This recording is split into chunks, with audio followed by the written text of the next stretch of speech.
Welcome to Accounting Brew, where boring numbers become your daily cup of clarity. Today's topic: what is a liability? Let's get started. Here's the textbook definition. Who writes this stuff? Let me put it simply.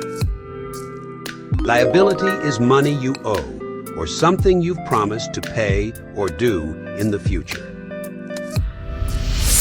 You just opened your coffee shop and have only $20,000 in cash. But a good coffee machine costs $15,000, and the renovation will take another $20,000.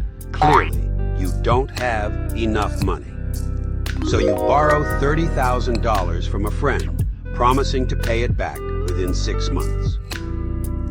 That $30,000 you borrowed is your liability. It's not because you bought something fancy, it's because you promised to pay it back.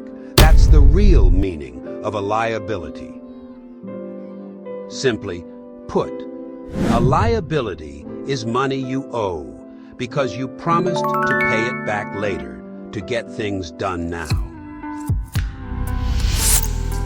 Many people think liabilities are always bad, but that's not necessarily true. Borrowing money to buy equipment is a liability, but it can help you make money. Some people confuse liabilities with money spent. Liabilities are money you owe, while money spent is called expenses. Others think once you pay off a liability, it's gone.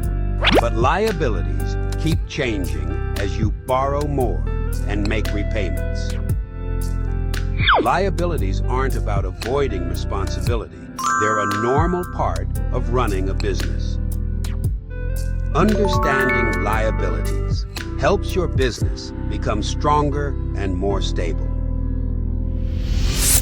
A liability is like a to-do note in your diary that says, "This money must be paid back.